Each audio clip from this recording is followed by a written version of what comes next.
পুলিশে বিরাট রদবদল, একসঙ্গে 179 জন আইপিএসকে বদলির বিজ্ঞপ্তি জারি করল রাজ্য সরকার। সরিয়ে দেওয়া হলো ডায়মন্ড হারবার সহ 12 পুলিশ সুপারকে। পালাবদলের পর রাজ্যে প্রশাসনিক স্তরে ব্যাপক রদবদল করেছিল শুভেন্দু সরকার। তৃণমূল জমানায় যাদের বিরুদ্ধে নানা রকম অভিযোগ উঠেছিল তাদের বিরুদ্ধে শাস্তিমূলক ব্যবস্থাও করা হয়েছে। এবার পুলিশে বিরাট রদবদল করা হলো, একসঙ্গে সরিয়ে দেওয়া হলো 179 জন আইপিএসকে। তাদের মধ্যে রয়েছেন 12 জন পুলিশ সুপার, রয়েছেন বীরভূমের police super Suryapratap Yadav.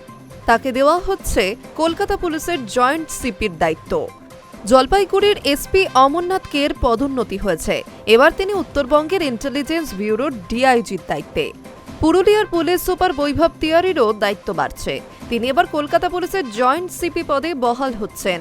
Barasat police জেলা সুপার মিস পুষ্পাকে পাঠানো হয়েছে পূর্ব বর্ধমানে। বাঁকুড়ার এসপি সৌমাদিত্য ভট্টাচার্যকে দেওয়া হচ্ছে মালদহ এসটিএফ এর দায়িত্ব। দক্ষিণ দিনাজপুরের পুলিশ সুপার চিন্ময় মিত্তলকেও সরানো হয়েছে।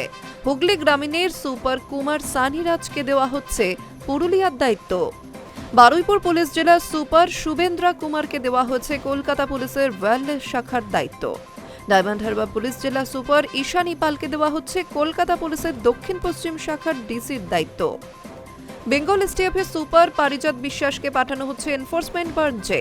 সরানো হয়েছে পূর্ব বর্ধমানের এসপি সায়ক দাসকে। বেঙ্গল এসটিএফ এর ডিআইজি সুধীর কুমার নীলকান্তমকে দেওয়া হচ্ছে সিআইএফ এর ইন্সপেক্টর জেনারেলের দায়িত্ব। কলকাতা পুলিশের আর্মড পুলিশের জয়েন্ট সিপি শুভঙ্কর ভট্টাচার্যকে পাঠানো হয়েছে ট্রাফিকের ডিআইজি পদে।